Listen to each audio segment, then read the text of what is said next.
Greetings Veginauts, this is Keith Cooks. I'm Keith, and today I'm going to show you how to make an absolutely amazing vegetarian curry, black bean and spinach.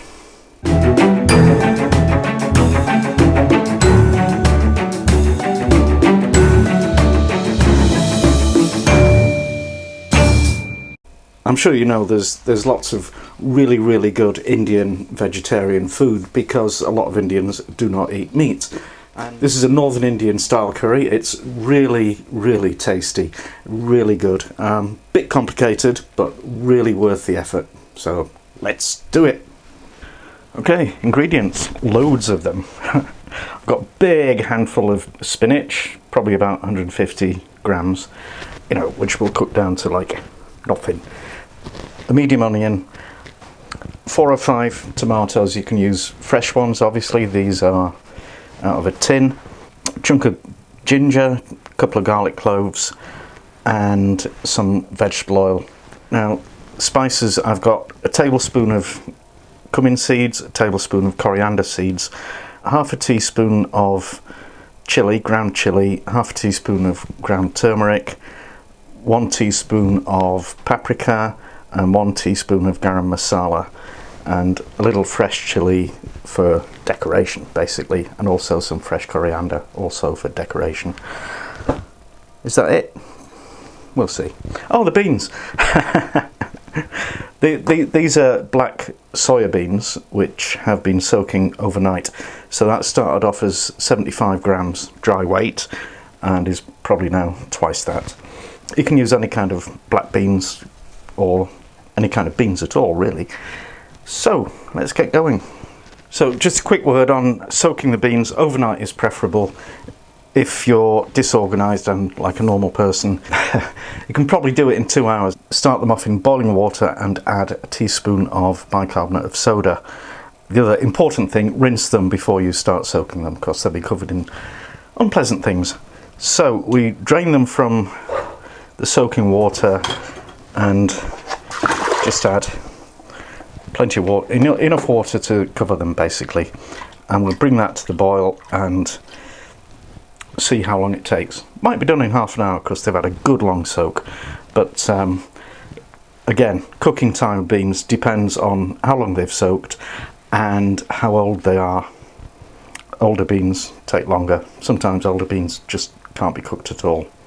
Now with the coriander seeds and the cumin, you could use ground versions of this, in which case you'd probably use about half that quantity, but sometimes I like to use whole spices, and the way to use whole spices is to dry roast them first, which releases the flavors and the aromas, and then you let them cool down, and then you pound them or you grind them in a spice mill. So this is just a very hot pan with no oil or fat in it, and I'm just toasting these. So after a minute or two they'll start to go brown and they smell fantastic, and at that point you take them off the heat. So we just let those cool down before we do anything else with them. And the next job is to make some ginger and garlic paste. Now you can buy this, and I wouldn't blame you if you did because it'll save your job, but homemade is always best. So we just peel and chop the garlic and ginger quite finely, and then we're going to whiz them up into a paste. So here's our chopped ginger and garlic, and here's our wonderful toy, our spice mill. So we pop these in there. This I tried to get a spice mill, but there's nothing of that name on the market here. This is actually a coffee mill, but apparently there is no actual difference in the technology. So this does the job, except I broke it, so I have to that used to be the switch, so now I have to switch it on with a skewer. Okay, I'm just going to add a drop of oil to that so it ends up more pasty, and we'll just pop this on this little plate till we're ready for it. Notice I've unplugged it because you don't want to be messing about with this high-speed sharp blade while it's plugged into the lecky. And now we need to pulverize the coriander and cumin. When it stops sounding like things are clanging against it, then you've got a good smooth powder. That'll do fine. Oh, for the joys of smelly vision, this smells amazing. And now, yes, another machine, the old stick blender. I need to puree these tomatoes. Well, if you're using fresh tomatoes, you'll probably want to dice them first to make it easier to puree them. Okay, quick whiz. Now we're ready to actually start. And what we're going to do is make an Indian tomato sauce. And you could actually do it in bulk. Restaurants will make buckets full of this, maybe once a week or once a day.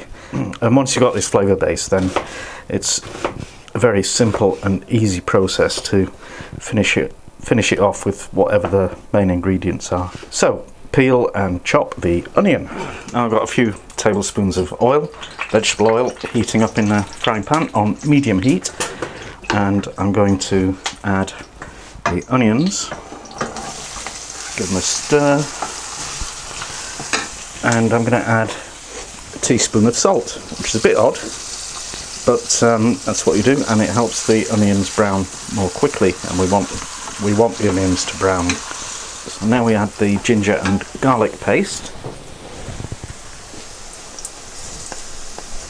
and we let that cook for about 2 minutes. Now we add the rest of the spices, and I think we need a spot more oil here. Well, I say a spot, I'm lying. Now the cumin and coriander powder that we made. Whoa, this is the real stuff. And that needs to cook in for about another 2 minutes.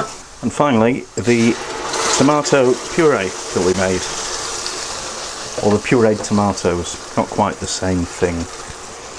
And this needs to cook for another couple of minutes. And what we're looking for is the oil to start to separate from this. You can see there's a patina of oil formed around the edge, so that means it's ready.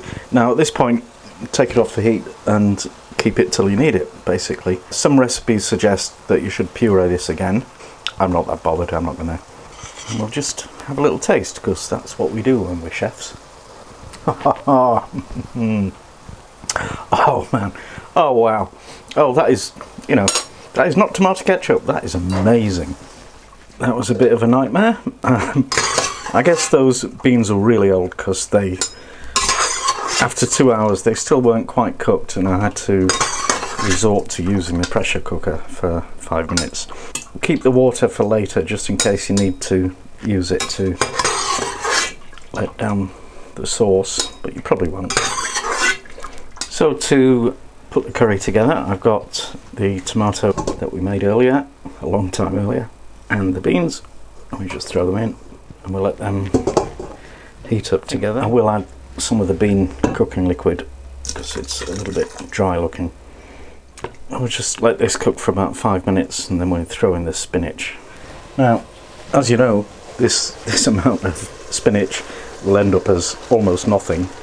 One of the most ridiculous vegetables on the planet, but tastes good, and it's good for you according to Popeye of the Spinach Marketing Board. So we just stir that all together till the spinach has wilted. And you know what? I think possibly a little bit more water.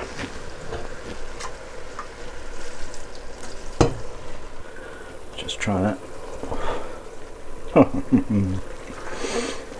Oh yeah, that is really good. So we'll put that on one side while I finish off the rest of the meal. Here we go then, our wonderful vegetarian black bean and spinach curry. And try it. Wow, that's actually really, really nice.